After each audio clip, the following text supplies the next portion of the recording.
Okay, so it is live on YouTube also.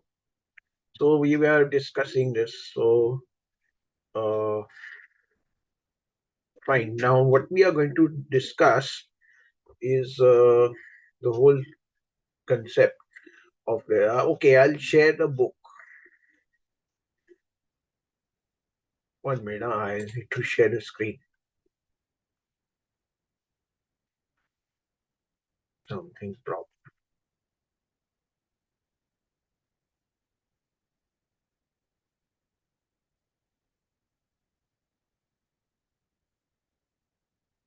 Last time we were discussing this video where I put this Wedgwood and Dyson models. Okay, so that was last time. Both are like innovative companies. Yeah.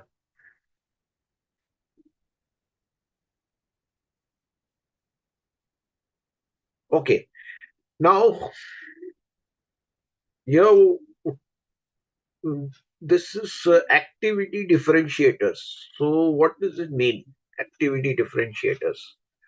It means that better configure activities radically.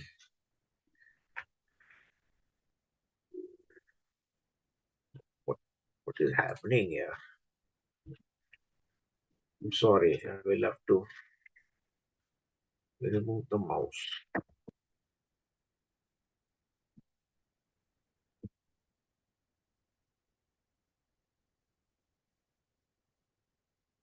Yeah. What is happening is they radically change the activities they perform and how they combine them to create and deliver value to customers. Create innovative value proposition based on activity differentiation. So, okay, first I'll just begin this. What is the trigger question? Could we create significantly more value for customers by performing new activities or configuring activities in innovative ways? The idea is the and do we create significant value for customers before because we perform and configure activities in disruptively innovative ways? We operate conventional activities that perform similarly worse than the comparable organization. Our key activities can't easily be copied or emulated for the next couple of years, and they give us significant competitive advantage. Example: cost, effectiveness, scale, etc. Yeah, okay. This looks complex, but it is not so. Yeah, what is this? This thing is disruptive activity configuration. What is it called? This what is this block? This block is key activity. So their key activity is disruptive activity they do. And how did they do it? They radically change the activities they perform and how they combine them to create and deliver value to customers. Create innovative value propositions based on activity differentiation. And where it is for which they had to incur a substantial cost. So this is the cost block. You must be aware of all this 9 building blocks of BMC, business model canvas. So here, so what is the trigger question? Could we create significantly more value for customers by performing new activities or configuring activities in innovative ways? That is the key question. So if you want to bring disruptive, uh, create a disruptive model using disruptive activity, then you need to ask this trigger question. And this is the ranking you will be giving, on what you think is the current status. Is it -3, 0, 2, right up to +3?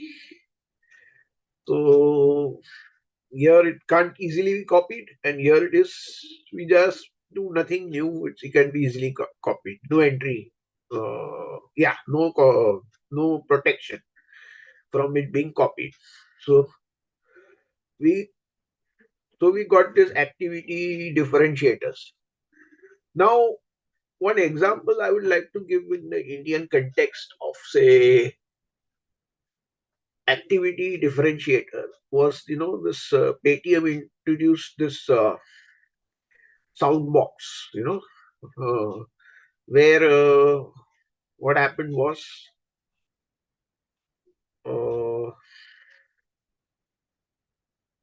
uh, maybe it's not the right example. I'm not able to recall activity. Yeah, maybe you can say, okay, maybe you can say Swiggy. Swiggy, first, Swiggy, what was only first delivering uh,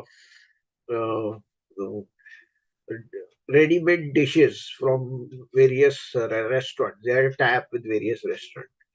Then they started even, delivering groceries.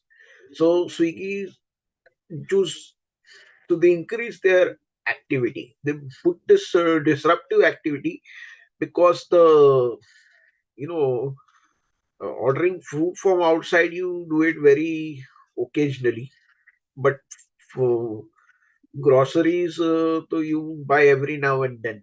So so they entered into a bigger market, and then they're disrupting because till this groceries which include even vegetables and all those thing, it was like disorganized totally, and the only way you could do it was you had to actually go to the street vendors who are selling vegetables and all that, because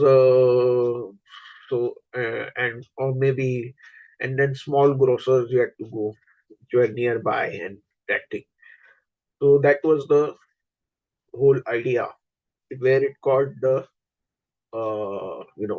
they made a disruptive activity configuration. And of course, they will have a disruptive cost structure also, because point here is, their business logistics was already in place. So when they added this activity of giving even groceries and vegetables and all that, yes, they did incur some extra cost, but not too much. So they have a very low marginal cost to add tax, and since, and it can, so compared to other competitors, they are like become a, they have a disruptive cost structure. Disruptive means the sense that the cost structure is so low that they can disrupt the competition. So that is the reason the word disruptive is used in that sense. I hope the viewers are getting that. Efficiency driven configuration. What does that mean? Disruptive low cost structure. Okay, okay. Yeah, sorry. The mouse, I was facing problems, so I'm using this. Let me try once again.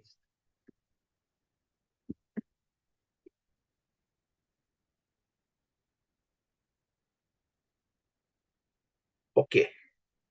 The point here is, yeah, efficiency DOS disruptors substantially change which activity you perform and how you configure them in order to become radically more efficient. Use this to create a disruptively low cost structure. You may or may not pass the cost saving on to customers. What is the trigger question? How we can radically change the configuration of activities. So here the main objective is efficiency. So Swiggy, yeah, Swiggy, can we say, can be considered, that Swiggy example I can give can be considered as efficiency driven configuration, because they're essentially doing the same thing, uh, taking orders on their app and delivering the food and other things, but they are able to do it much more efficiently. Okay, then speed driven. So to understand this, the whole in all these cases, the blocks involved are the same: key activities and advantage they get in the cost structure.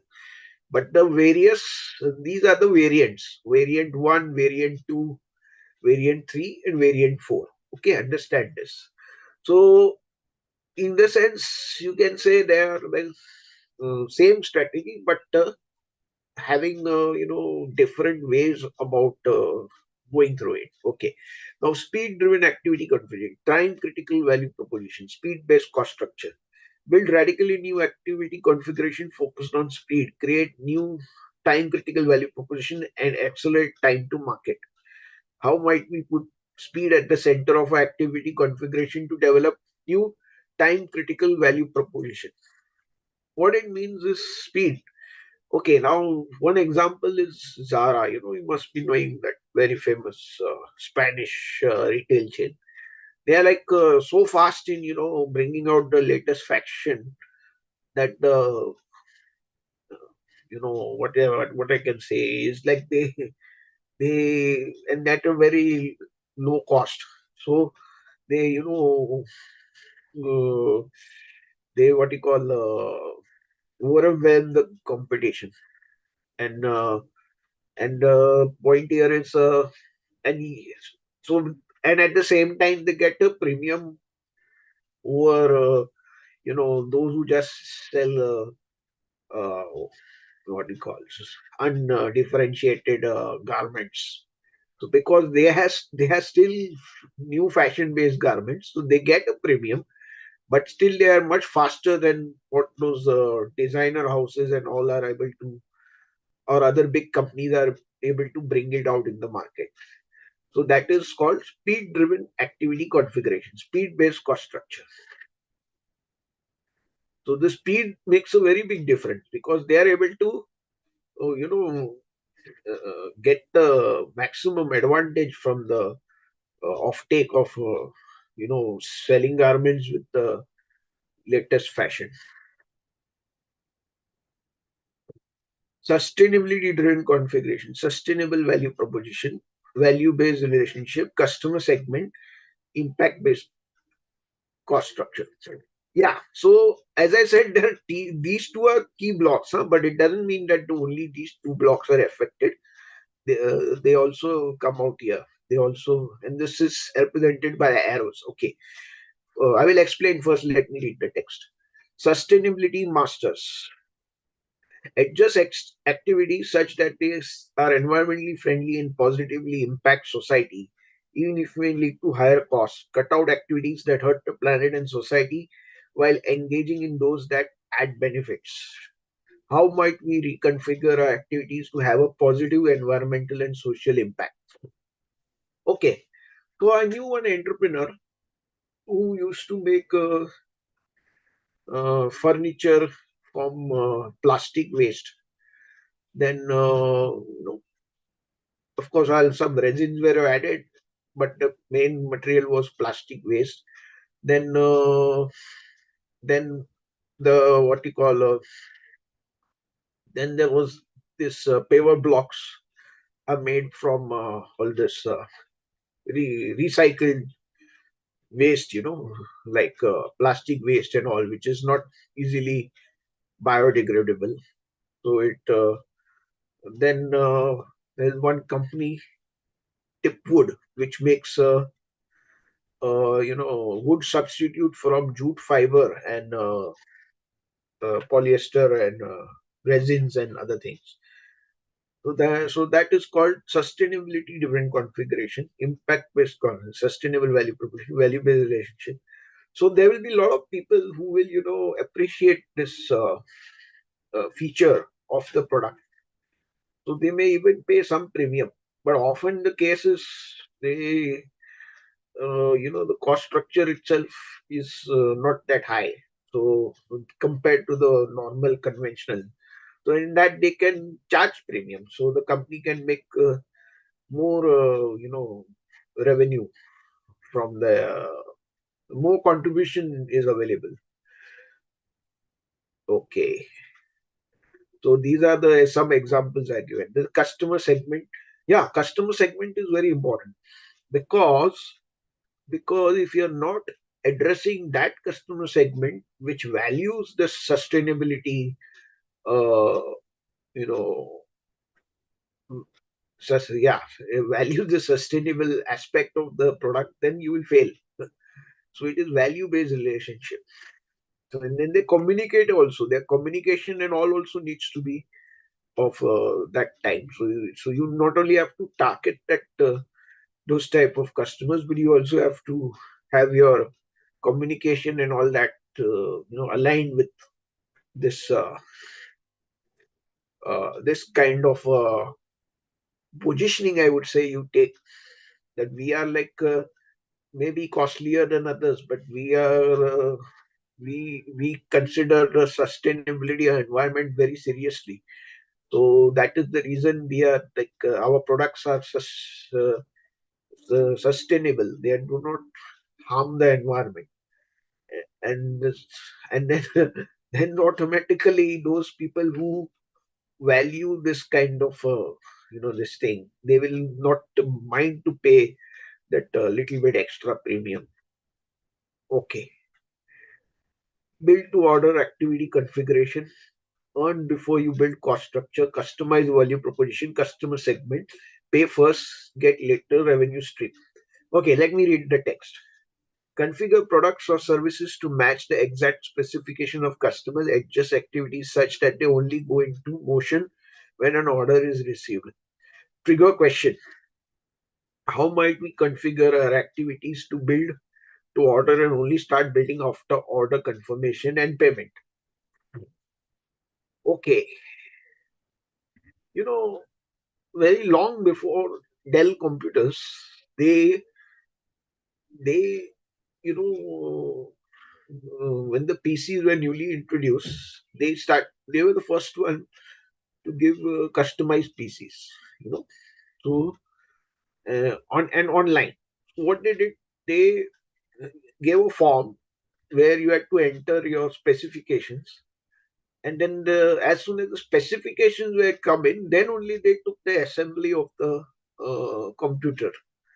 That was long before, and then because of that, they became a market leader in computers, and many uh, big giants were there through whom they were with whom they were able to compete. So that was the customized value proposition. Pay first, get later revenue stream. Yeah. So in what happens is this basically they get the revenue first because the customer, along with the specification and all, makes the payment of the computer. So so the the company doesn't have to keep that many inventory. Why? Because they only make when uh, they receive a order. I mean, yeah, correct. They make means every components are there, but they're not assembled. So all that costs are reduced. Inventory storing cost and keeping in their distributor, retailer, all that. Channel is avoided, and so on and so forth. So this is the way, like build to order activity configuration. Okay, now to give a recent example, I am associated with one startup providing company. So there one startup was there, which were offering tailoring services. So in that tailoring services, of course, they used to have a website and all. So just like a regular tailor, they would only stitch their garments after they receive the order. So that was the customized value. But this tailor was a tailor with a different. They had an app, and then they could select the person could select their fashion, this, that, and all that. And that was the reason where you could they could do that.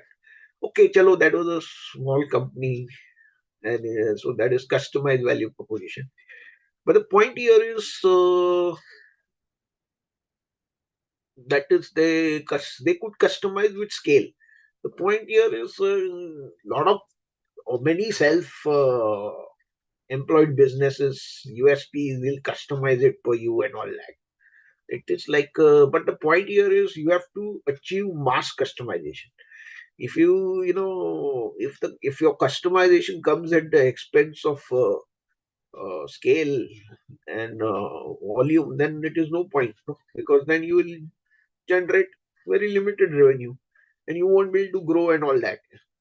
So the idea is that, okay, so Dell, it sold a large number of computers, but when it offered the customization, it like it. Then in this book itself, there's an example of Lego. Lego, like, uh, Lego also had one concept where they could the children and their parents could mix and match those themes. They used to call themes, that is Doraemon theme and that theme and all that. So for boys, young boys and young girls, different themes, and they could mix up the themes and all that. So and based on that, the customer selected and made the payment, and then the uh, Lego would assemble all that based on the order, and only after that they would assemble and then they would ship it. So idea was, and then they could have, it didn't matter to them whether each one of the customer, had their own what do you call variant of the product, because it was like, it didn't the system was such it could handle variety in a easy manner. So, and at the same time, it was a scale, like, means it was not it would take days and days to customize and all that. They wouldn't have to, prepare a die or something like that. So they are like, so it was not so. So understand this: mass customization is the way to go ahead. If it is not mass, it is better to not give customized solution, because then at least you can at least okay, you don't have that feature of customization, but at least there is no bottleneck about scale and duplication and all that.